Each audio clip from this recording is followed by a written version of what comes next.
anti-fragile and get harder, smarter, faster, and stronger. 이게 다 안티프레질이 되는 것이고 더 단단해지고 똑똑해지고 빨라지고 강해지는 거거든요. Because it was tied to the calendar. It was tied to nature. It was a natural cycle. 로마 정치 제도가 우아하다고 말하는 이유는 달력에 묶여 있었기 때문입니다. 한마디로 자연에 묶여 있었습니다.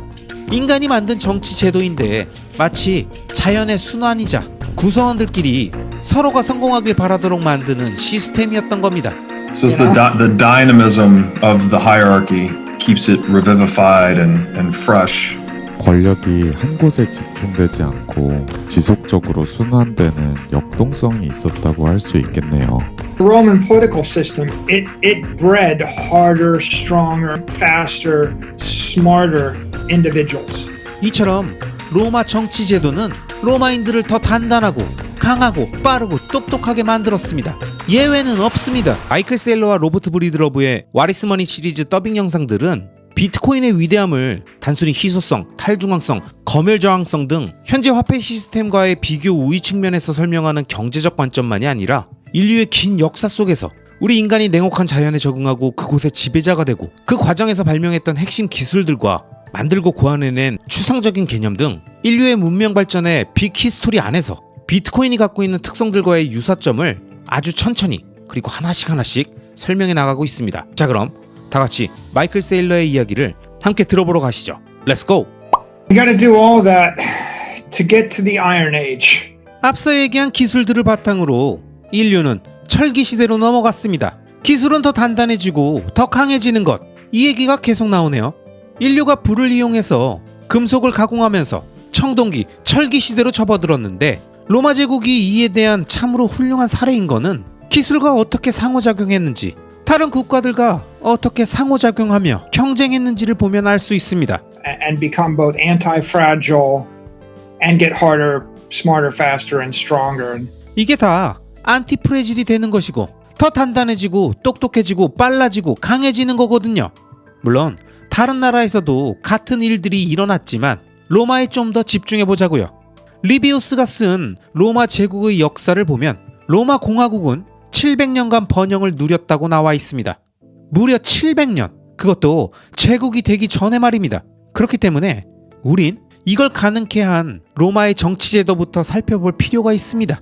3월 15일을 조심하라라는 율리우스 시저와 관련된 말을 아마 들어보셨을 겁니다. 이날을 보통 율리우스 시저의 죽음과 연결짓는데, 근데 3월 15일이 원래 뭐 하는 날이었냐면 로마인들이 모두 모여서 선거를 하는 날이었습니다. 모든 고대 문명을 통틀어 가장 체계화가 잘 된 문명이 로마였어요. 조직화, 체계화가 잘 돼 있으니 세계를 지배한 거죠. 특히 가장 빼어나다고 할 수 있는 것은 역시나 매년 3월 15일에 행해진 선거 시스템이었습니다. 2명의 집정관을 선출하고 장교들을 선출하고 그리고 나서 2주 정도의 종교 행사를 열었죠. 예배를 하고 신들을 섬기고 들뜬 분위기가 만들어졌겠죠. 자신들이 유니크하다는 것을 스스로 상기시키면서 축제를 하고 동시에 군대를 소집하고 군사훈련도 행했습니다. 선거가 끝나고 이렇게 6주를 보내고 나면 이제 5월 1일이 되겠죠. 6주 동안 그들은 조직을 갖추고 축하하고 텐션도 올리고 좋은 징조를 기다리며 큰일을 위한 준비를 한 겁니다. And then the campaigning season starts, May 1st. 그러면 5월 1일부터 전쟁 시즌입니다. 5월 1일부터는 유럽의 날씨가 엄청 좋아진다는 것이 중요한 포인트예요. 5월 1일 이전에는 어떤 문제가 있냐면 맨날 비가 오고 폭풍이 와서 멀리 진군하거나 항해를 하려고 한다면 일단 너무 추운 데다가 추위를 이겨낸다고 해도 폭풍이 와서 배를 집어삼킵니다. 결국 인간 전쟁사를 보면 싸우다 죽은 수보다 자연과 싸우다 죽은 수가 더 많거든요. 이처럼 제일 위험한 건 자연의 냉혹함이에요. 그래서 로마인들은 여름철에만 전쟁을 한 거고요. 암튼 이렇게 5월 1일에 시작된 전쟁 시즌은 좋은 계절인 6, 7, 8, 9월 동안 지속되고 만약 어딘가에서 전투가 진행 중이라면 적어도 10월쯤에는 멈추고 11월 전까지는 막사로 회군한 뒤에 11월, 12월, 1월 어쩌면 11월까지는 어떻게 전쟁을 지속해 볼 수는 있었겠죠. 하지만 분명한 것은 겨울인 12월, 1월, 2월에는 아무것도 하지 않았다는 겁니다. 왜냐면 자연 조건이 적군보다 훨씬 더 큰 위협이니까요. 그리고 지중해는 알다시피 겨울에 항해할 수 있는 바다가 아닙니다. 오늘날에도 겨울철에 지중해로 요트 타러 가는 사람은 없잖아요. 폭풍우가 몰아치고 불확실한 날씨가 지속되는데 어떻게 합니까? 그래서 겨울 동안엔 쉬고 회복하고 재결집하고 정치활동하는 거예요. 누가 가장 적합한 인물인지를 논하고 그랬겠죠. 얘는 좀 늙었어, 얘는 한물 갔어, 얘는 유망한 뉴페이스야 등등. 너가 이번에 나를 밀어주면 다음에 내가 널 밀어줄게. 이처럼 로마는 합의를 통한 의사결정을 이루면서 스스로 로마인임을 상기했을 겁니다. 그러고 나면 또 3월 또다시 누가 어떤 일을 맡을지 결정하는 거죠. 개똥이는 호민관, 새똥이는 집정관이 되고 말똥이는 도지사가 되라. 이렇게 행정부를 구성하고 이러한 역할 로테이션은 계속되는 거죠. 만약 가장 훌륭한 놈이 전쟁 중에 죽거나 했으면 또 다른 사람이 그 역할을 내년에 대신하고, 네? 역사상 가장 유명한 장군 중 한 명이었던 스키피오 아프리카누스는 2차 포에니 전쟁에서 삼촌과 아버지가 모두 사망한 후에 20대 초반에 권력을 잡았습니다. 훌륭한 가문 전체가 쓸려나갔어도 계속해서 다른 로마인, 또 다른 로마인, 또 다른 로마인이 반복되는 거죠. And so the political system had a certain elegance to it because it was tied to the calendar. It was tied to nature. It was a natural cycle. 로마 정치 제도가 우아하다고 말하는 이유는 달력에 묶여 있었기 때문입니다. 한마디로 자연에 묶여 있었습니다. 인간이 만든 정치 제도인데 마치 자연의 순환이자 구성원들끼리 서로가 성공하길 바라도록 만드는 시스템이었던 겁니다. 출정을 나가고 본국에 돌아와서 업적을 인정받는데 이 부분에서 정치 제도가 사회 구성원들을 하나의 방향과 신념으로 이끈 거죠. 신념은 정말 중요합니다. 자기는 로마인이라는 생각도 안 들고 다 함께 같은 가치관을 공유하지도 않는데 왜 자신이 로마를 위해 죽겠습니까? 안 그래요? 그래서 신념이 중요합니다. 근데 날씨도 자연 조건도 중요합니다. 이처럼 선거를 3월 15일에 했다는 사실의 중요성이 잘 알려지지 않았는데 5월부터 날씨가 좋아진다는 조건하에 전쟁을 준비한다면 언제 시작하겠습니까? 당연히 3월 15일이 매우 적합했겠죠. 무려 700년 전에 그런 걸 생각한 걸 보면 참 영리했던 겁니다. 이게 소위 말하는 로마의 방식이죠. 여기에 인간에게 동기를 부여할 수 있는 점도 고려했죠. 누구나 자아, 에고가 있잖아요. 따라서 누구나 다음은 내 차례를 원합니다. 이 시스템은 어떤 한 사람이 모든 권력을 독차지하지 못하게 합니다. 설령 누군가 올해 최고의 장군이라고 해도 내년에는 다른 사람에게 양보해야 됩니다. 이런 게 계속되었던 거예요. 2인자 가문 출신 입장에서 누군가가 1인자 가문 출신이라면 2인자는 아마 1인자를 지지할 겁니다. 그래야 다음은 내 차례라는 기대를 할 테니까요. 반대로 그런 자리가 세습되고 앞으로 60년간 권력이 지속된다면 모든 문명은 그런 시점마다 붕괴를 맞았습니다. 공정함, 시민으로서의 권리 이런 것들이 무너지면 그간 로마의 방식을 보호하는 게 아니라 누군가의 왕조를 보호하는 방향으로 타락하는 겁니다. So it's the dynamism of the hierarchy keeps it revivified and fresh. 권력이 한 곳에 집중되지 않고 지속적으로 순환되는 역동성이 있었다고 할 수 있겠네요. 언젠가는 나도 잘하면 높은 자리에 갈 수 있다라는 활력이 로마 사회에는 넘쳤을 거고요. 게다가 이 역동성이 임의적인 인간의 판단이 아니라 계절이라는 자연법에 구속되어 조화를 이뤄나갔다는 것이 참 신기합니다. Anti-fragile. Right. The Romans are anti-fragile. They're always going off to fight. 안티프레질, 로마는 안티프레질이에요. 그들은 끊임없이 계속 항상 싸울 수 있었던 겁니다. 로마 역사를 보면 전쟁이잖아요. 현대사회의 CEO를 보면 아마 10년, 20년 정도는 할 수 있겠죠? 저만 해도 올해 55세고 꽤 오래되었습니다. 요즘 사회에서 40에서 65세 사이의 CEO가 되는 게 그닥 드문 일은 아니잖아요. 작은 배의 선장? 40세 정도면 그 자리를 맡고 65세 은퇴할 때까지 합니다. 그러고 나서 20에서 25년 동안 같은 일을 하겠죠. 한 번은 제가 미군 기지를 둘러볼 기회가 있었는데 미군 오리엔테이션 투어였는데 원로 의원 대접을 받았어요. 육해 공군기지, 해병대 기지, 르중 캠프, 포트 후드 등을 돌았죠. 그중 하나는 존 스테니스 항공모함이었습니다. 거기 도착해서 항공모함 투어를 쭉 했죠. 그리고 대장을 직접 만났는데 5,000명이나 타고 있는 항모 군인들의 평균 연령이 19세라는 얘기를 들었습니다. 장교들은 20대나 30대 초반이고요. 여기서 퀴즈. 가장 나이가 많은 사람은 몇 살이었을까요? 정답은 41세. 와, 진짜 젊은 나이네요. 그래서 넘버 2와 얘기했어요. 그는 38세랍니다. 항공모함 넘버 2의 복무기간은 18개월이라고 했고 대장이면 36개월 정도라네요. 참고로 여긴 전쟁을 당장 시작할 수 있는 핵탑재 항공모함입니다.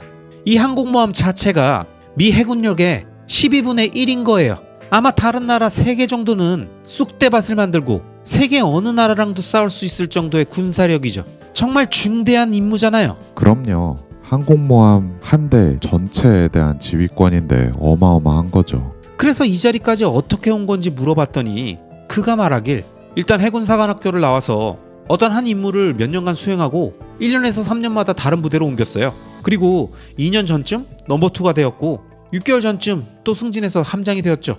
여기서는 24개월 동안 복무합니다. 그래서 제가 더 물어봤어요. 이런 사람이 딱 12명밖에 없는 거죠? 그러면 당신이 미 해군 전체에서 가장 뛰어난 12명 중 하나인 장교네요. 미 해군은 엄청 크잖아요. 수십만 명일 텐데 이 항모는 미군의 핵심 자산인데 12개월 후면 떠난다고요? 네, 떠납니다. 아니, 당신이 앞으로 한 20년 동안 계속하면 안 되나요? 세계 3차 대전도 시작할 수 있는 급인데 왜 당신을 다른 사람으로 교체하는 리스크를 지는 거죠? 새로운 사람이 뭔가 잘못해서 잘못되면 어떡해요? 이렇게 물었습니다. 참고로 그 어떤 경제 분야에서도 우리는 이렇게 안 해요. 40대를 어떤 자리에 넣고 임기를 36개월로 제한하지 않죠. 도시, 주, 국가, 기업은 물론이고 요트도 이렇게는 안 해요. 100피트짜리 유람선을 컨트롤하는데 이렇게 운영하겠습니까? 선장할 만한 사람을 찾으면 그래, 네가 한 20년 해라 하면서 안 바꿀 거예요. 심지어 요리사나 잔디 정리해주는 사람도 이런 식으로는 안 합니다. 그런데 왜 이 출중한 장군이 36개월 후에 떠나야 하는 걸까요? 아무거나 답을 찍어봐요.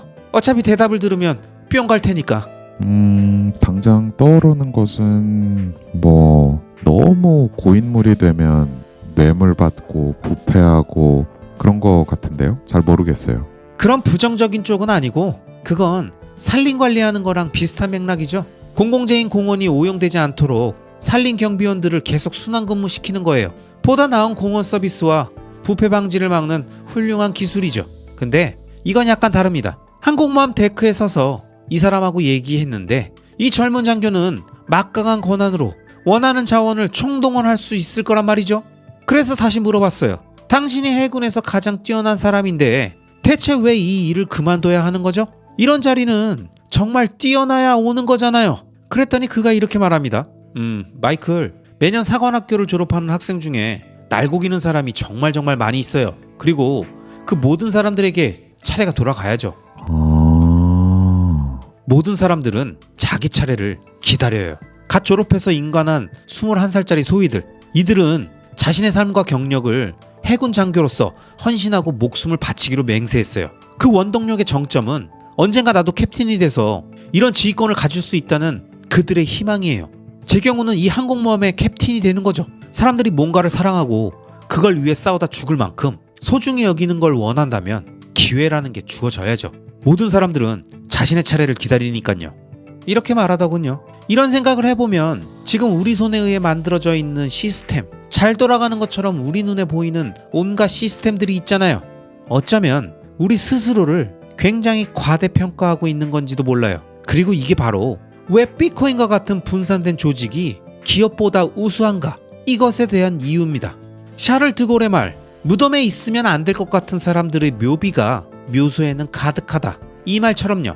정말 그렇네요. 어렸을 적에 누구나 해봤을 법한 생각이 떠오르는데요. 저는 어렸을 때 테네시에서 자랐는데 나는 나중에 커서 미국 대통령이 될 거다. 이런 꿈을 누구나 가져본 적 있잖아요. 물론 이제는 바보 같은 생각이고 허황된 생각일 수는 있지만 이런 생각이 사람들에게, 아니 적어도 아이들에게는 애국심을 부여하고 나라의 무언가가 되고 싶어하는 동기를 줬던 것 같거든요. 어떤 조직이든 수준 높은 무언가를 달성하기 위해서는 참여자들에게 최대한의 동기 부여를 해줘야 하니까. 해군 장교들에게도 특정한 자부심이 있습니다. 함장이 하급 장교들에게 얘기하기를 언제 입대했니? 언젠가 너의 차례도 온단다. 나는 비록 함장이지만 너랑 같은 전우야. 너도 나만큼 뛰어나. 네가 해군의 미래야. 이런 것들이 있으니 그 사람은 국가를 위해 죽을 수도 있다는 거죠. 영감이자 리스펙인 거죠.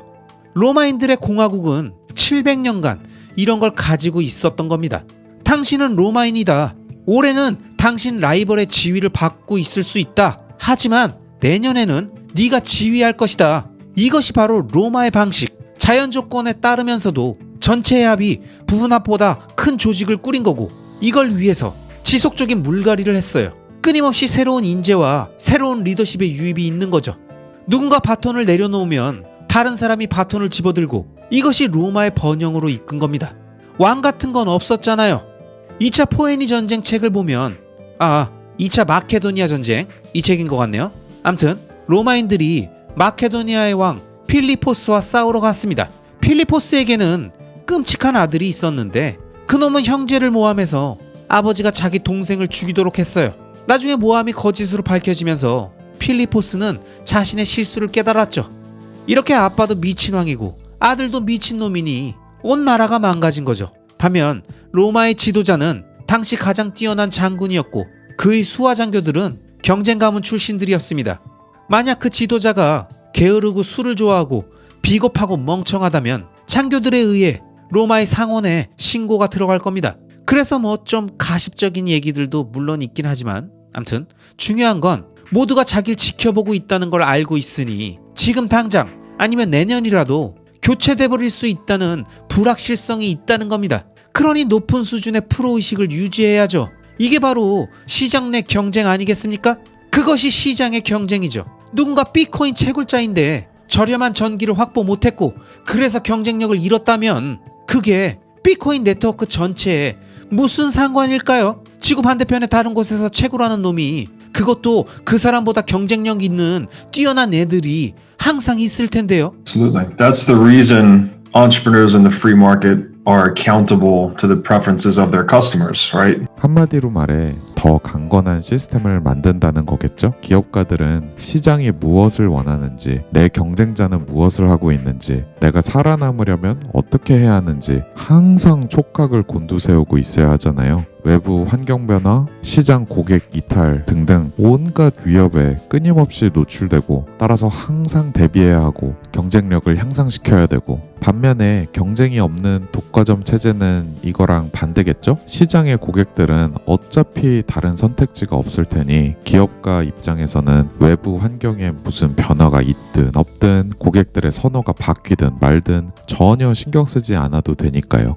The Roman political system, it bred harder, stronger, faster, smarter individuals. 이처럼 로마 정치 제도는 로마인들을 더 단단하고 강하고 빠르고 똑똑하게 만들었습니다. 예외는 없습니다. 모두가 3살 때부터 이렇게 사는 거예요. 로마라는 조직이 최우선이고 모든 구성원들의 이익은 여기에 예속되는 겁니다. 생각해 볼 만한 건 이렇게 로마가 700년간 좋은 시스템을 가지고 있었다는 걸 사람들은 종종 잊는데 700년간 이런 시스템을 잘 지속한 나라가 이 세상에 또 어디 있었냐는 겁니다.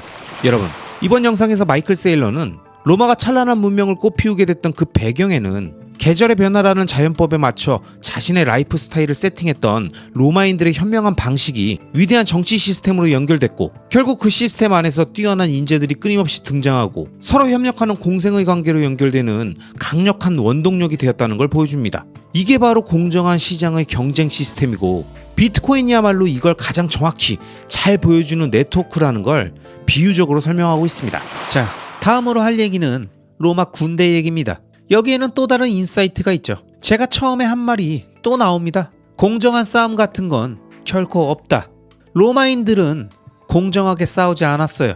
공정한 싸움 같은 걸 얘기하면 아마 비웃음을 샀을 겁니다. 석기 시대인들이 절벽 위에서 돌팔매질 하는 거랑은 또 다른 차원의 넥스트 레벨이었습니다. 발리스타, 투석기 같은 공성무기를 비롯해서 모든 검과 방패의 길이가 같도록 제조했고 모든 병사들은 같은 보폭으로 모든 것을 똑같이 맞췄어요. 즉 모든 것이 표준화된 거죠. 그러니 키가 2m 넘는 골리앗도 로마의 평균 키 군인한테 지는 겁니다. 3m에서 4m 근처에도 못 가니까 좌우에 서 있는 12명의 군인들이 창으로 배를 뚫어버릴 테니까요.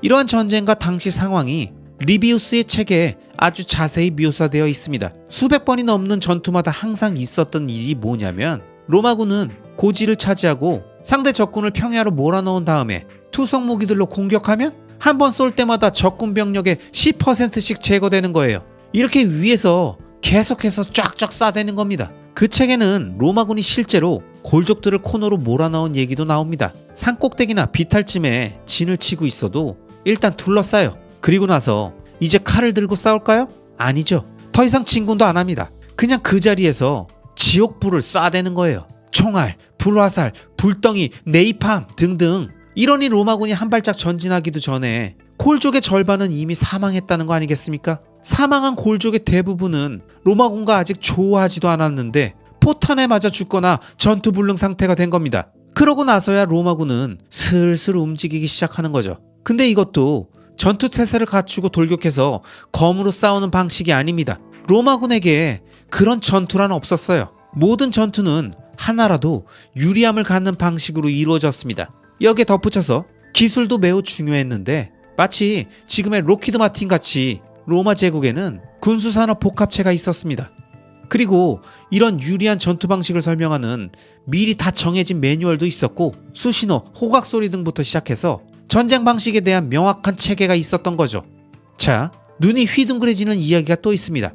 제1차 포에니 전쟁을 보면 로마 해군에 대한 얘기가 나오는데 당시 카르타고는 지중해를 지배하고 있었던 것에 비해서 해군력에 대해 뭘 잘 몰랐던 로마는 육군만 좀 강한 편이었죠. 하지만 이제부터 나올 이야기는 소위 로마 정신과 지성에 대해서 많은 것을 말해줍니다. 원래 로마는 카르타고한테 두들겨 맞고 살았습니다. 왜냐? 당시 카르타고는 지중해 항구를 지배하고 함대를 보유하고 있었습니다. 근데 로마는 함대가 제로. 그러다가 어느 날 폭풍이 오고 계절풍에 의해서 카르타고 해군 함선이 로마 항구로 떠밀려 옵니다. 이걸 로마가 줍줍한 거예요. 그러고 하나하나 뜯어보면서 어떻게 배를 만들었는지 연구합니다. 이런 거 없이 무에서 유를 갑자기 만들 수는 없거든요. 이게 역사상 정말 놀라운 일인 것은 로마인들이 여기서 뭘 배웠냐면 카르타고의 함선은 재사용이 가능한 표준화된 부품으로 제조되었다는 것 뿐만 아니라 각 부품마다 끼워 맞춰져 있는 위치와 부품 번호까지 표시되어 있었다는 것. 이렇게 로마는 함선을 모조리 해체해서 카르타고 함선의 청사진을 통째로 훔치게 된 겁니다. 기록에 따르면 그 일이 있은 지 9일 뒤에 150척의 배를 만들었다고 합니다. 응? 뭔가 엉망이었을 것 같다고요? 전혀 그렇지 않았습니다. 심심한데 배나 한번 뜯어서 공부해볼까? 이런 마인드가 전혀 아니었겠죠. 인간의 목숨이 걸려있는 전쟁 중이라면 뭐든지 해내왔습니다. 전쟁은 우리를 등 떠밀어서 뭐든 해내게 만들잖아요. 나 지구 있네. 근데 배가 있네. 이렇게 하면 배를 만들 수 있겠는데? 배 150척 짠! 자, 정리하면 이때 이후로 로마는 포에니 전쟁에서 승리하고 카르타고를 정복하고 지중해를 장악합니다. 근데 로마인들이 모든 걸 다 발명해서 이룬 게 아닙니다. 그리스, 카르타고 등 자신이 정복한 문명으로부터 좋은 아이디어를 빨아들였기에 가능한 거였죠. 이처럼 최종 승자가 되었기에 우리는 지금 로마 역사를 읽을 수 있는 거죠. 500년간 있었던 일들은 참 놀라울 따름입니다. 맞다. 그렇다면 카르타고가 함선을 발명한 거였을까요? 아마 카르타고도 페니키아 문명에서 훔친 걸 거예요. 그랬겠죠? 기원전 500년 전 전쟁에서 이기고 싶다면 함선만 잘 만들면 될까요? 아니면 그냥 군사훈련만 열심히 하면 될까요? 아니면 그냥 전차만 잘 만들면 되는 걸까요? 아니겠죠? 이 모든 것들을 하부에서 지탱하는 좋은 시스템이 있어야 합니다.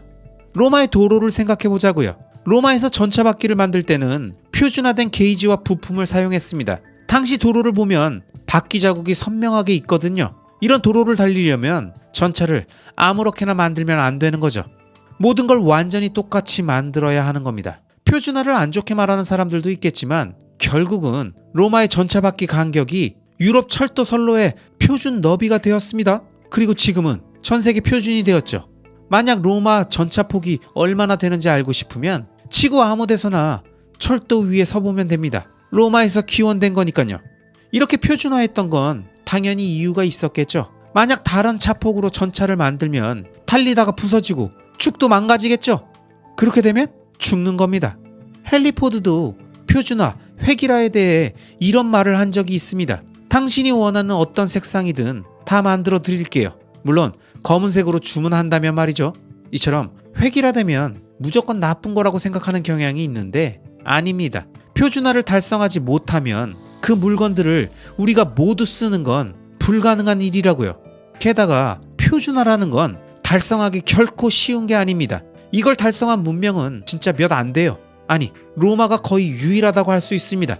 모든 문명이 온갖 이런저런 시도를 했고 결국은 로마 제국에 의해 압살당한 역사가 우리에게 알려주고 있잖아요. 비트코인과 알트코인도 이와 유사한 점이 많죠. 알트들은 맨날 이렇게 말하죠. 비트코인과는 이런저런 다른 점이 있습니다. 그게 뭐 한 10% 정도 더 좋은 거라고 쳐볼게요. 근데 만약 로마가 전차를 10% 더 넓게 만들었다면 어땠을까요? 짐을 뭐 한 20% 더 실을 테니까 운반 비용을 뭐 한 10에서 20% 더 낮출 수는 있었겠죠. It points towards path dependence too, right? Like the fact that a technology already took a certain path, it kind of has an inertia. 모든 기술들이 갖는 경로 이전성이라는 것과 일맥상통하는 것 같아요. 어떤 기술이 특정 경로를 택해서 시작을 하면 관성이 생기는 거 있잖아요. 이 경우에는 전차나 마차 바퀴의 폭이 한번 정해지고 난 뒤에는 현대의 철도 레일의 폭까지 쭉 이어졌던 관성인 거죠. 그리고 로마인들이 카르타고를 제낀 역사를 들어보니까 1인자로 군림하던 문명의 것들을 줍줍해서 자신의 것으로 만든 건데 결국 유발 하라리가 사피엔스에서 언급한 추상화 능력, 언어 상징화를 통한 학습 능력, 그리고 학습한 것을 세대에 걸쳐서 전수하는 능력. 그에 따라 세대가 거듭하면 거듭할수록 가장 뛰어난 것들만 남게 될 테니 조상들이 쌓아 올린 바로 그 시점부터 시작하면 되는 거죠. 아무것도 없는 상태에서 아예 처음부터 하는 거, 모든 걸 처음부터 다 해야 되는 거랑은 비교가 안 되는 거고요. 우리는 모두 거인의 어깨에 서 있다, 이런 말도 있잖아요.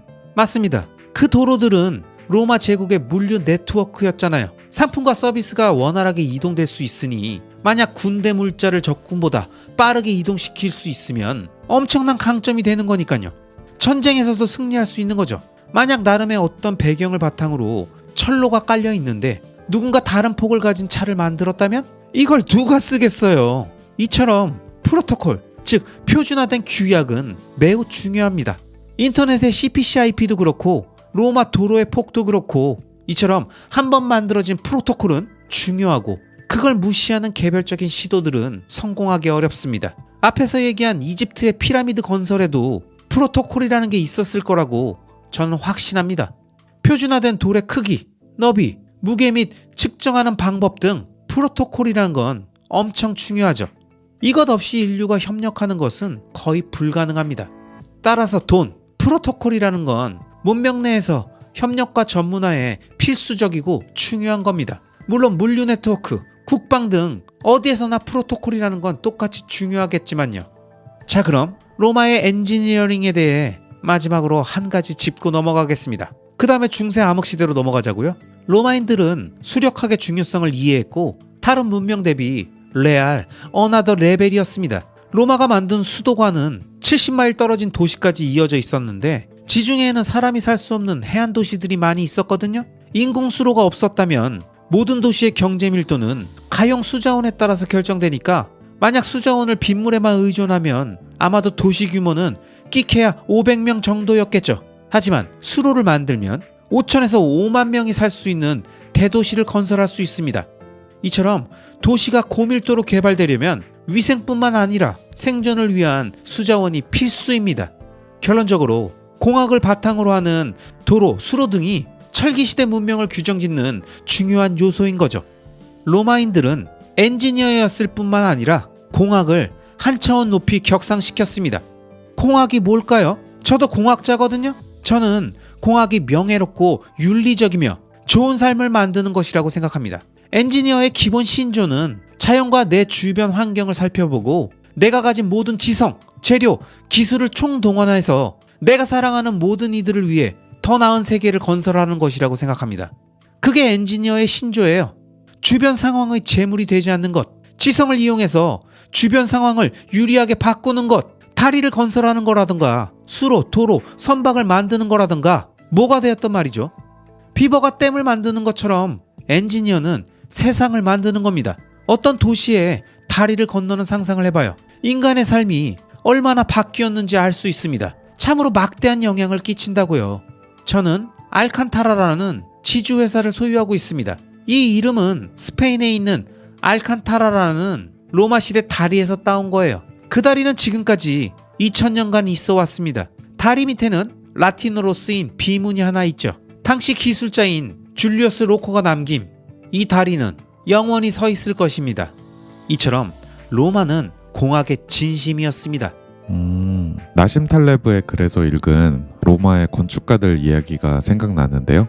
말하자면 스킨 인 더 게임을 건축가들로 하여금 하도록 했다는 건데, 다리가 다 만들어지고 나서 공사 중에 설치했던 구조물들을 철거하고 정식 개통을 할 때 다리 아래에 건축가랑 가족들이 함께 서 있어야 했대요. 지금 들으면 좀 무섭기도 한 게 사실이지만, 어쨌든 만약 내가 부실 공사를 했다면 다른 사람도 아니고 나와 내 가족의 생명을 위태롭게 하는 거랑 직결시켰던 거죠. 반복되는 얘기지만 이것도 일종의 프로토콜이네요. 인센티브나 혹은 페널티를 줌으로써 자신의 어떤 건축을 진지하게 받아들이게 하는 규약.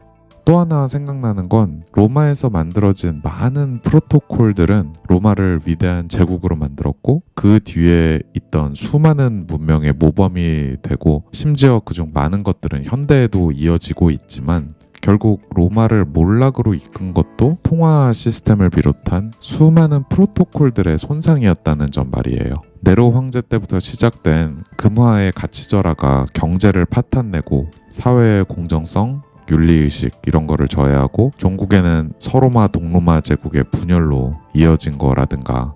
통화 프로토콜만이 아니라 정치 프로토콜도 손상되었어요. 네, 그렇죠. 수많은 내전이 있었잖아요. 그 중에서는 율리우스 시저의 사례가 가장 잘 알려져 있긴 하지만 어쨌든 정치적 프로토콜을 무너뜨린 여러 내전들이 있었습니다. 심지어 이건 통합 프로토콜이 깨지기도 전이에요.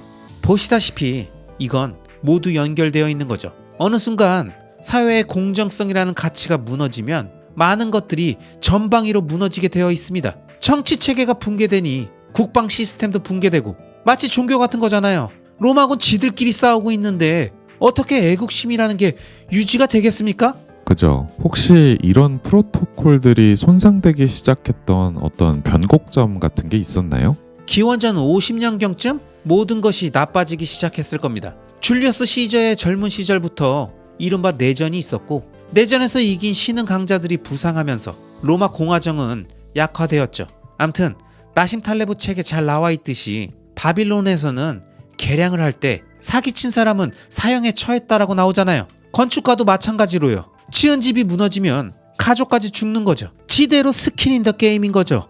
이렇게나 자연법을 리스펙한 겁니다. 자연은 우리를 동정하거나 변명을 들어주기나 합니까? 조금 주제에서 벗어난 걸 수도 있지만 이 말은 꼭 해야겠어요. 1, 2년 전인가? 중국에서 가장 부유한 남자가 프랑스 남부로 여름 휴가를 떠났어요. 대강 200에서 300억 달러의 부호였어요. 근데 셀카를 찍고 싶었던 거죠. 그래서 어떤 고대 폐허 관광지의 석조벽에 올라가서 사진을 찍다가 팔이 미끄러져서 추락사했습니다. 이것이 우리에게 상기시켜주는 게 뭐냐? 10억 달러 주고 변호사들을 한 트럭 모셔와도 소용이 없어요. 그는 인생 통틀어서 딱 2초간 잘못한 겁니다. 중력 법칙을 위반한 죄로 자연의 사형 선고를 받은 거죠. 그렇네요. 중력이 사람을 가립니까? 자연은 그딴 거 신경 안 씁니다. 10억 명 중국인 중에 가장 부유한 사람이 즉사형을 선고받은 거예요. 당연히 항소도 없습니다. 그냥 몇 초 부주의했다고 즉사하는 겁니다. 인간 사회에서는 각종 항소와 변명이 있고 이른바 빠져나갈 구멍이 있지만, 만약 시장이 이런 것들로 만들어져 있다면 허구한 날 소송만 하고 있을 거예요. 자연법을 존중하느냐 무시하느냐 문제겠죠? 잘 생각해보면 대마불사라는 것도 자연법을 무시하고 자연스러운 진화를 방해하는 거잖아요. 망해야 되는 거를 안 망하게 하는 거니까. 망해야 될 거를 억지로 보존해서 망하는 것을 막으면 결국 우리는 배우는 게 없는 거죠. 탈레브 같은 사람이 말하는 삶의 고통은 중요하다라는 말이 매우 설득력 있다고 생각합니다. 고통은 자연의 스승이자 우리는 고통을 통해 많은 것을 배울 수 있잖아요. 우리가 잘못된 방식으로 무언가를 하면 고통이 피드백을 주죠. 고통은 정보나 다름없습니다. 근데 그 고통을 끊기 위해서 마취제, 스테로이드, 콜티존 등을 주사하면 어떻게 되겠냐고요. 양적 완화도 마찬가지겠죠? 양적 완화도 그렇고 변호사를 동원해서 항소하는 것도 그렇고 뇌물을 주는 것이든 뭐든 간에 저지른 실수에 대해서 대가를 치르지 않는 거예요. 누군가 중력을 없애겠다고 해볼게요. 에라이 굴럭이다 이놈아. 100번 양보해서 10억 달러 내고 1초 동안 중력을 없앨 수 있다고 해볼게요. 세상에 얼마나 많은 것들이 망가지겠습니까? 피해는 아마 10억 달러에 100만 배쯤 되겠죠? 중력은 핵심이니까요. 특히 요새 전 지구적으로 일어나는 여러 혼란과 위기들을 보고 있자면 자연의 프로토콜을 무시하는 건 정말 위험한 일인 것 같아요. 아무리 사회과학이 담당하는 분야가 있다고 하지만 물리법칙, 진화론, 자연법칙 이런 너무나 기본적인 자연법을 대전제로 깔고 가야 된다고 생각해요. 저도 그게 좀 더 건강한 방법이라고 생각합니다. 그게 바로 팔레오 이론이잖아요. 그리고 그게 바로 안티프레질의 이론, 오스트리아 학파의 이론, 진정한 자본주의, 다윈의 진화론이자 자연적 평형,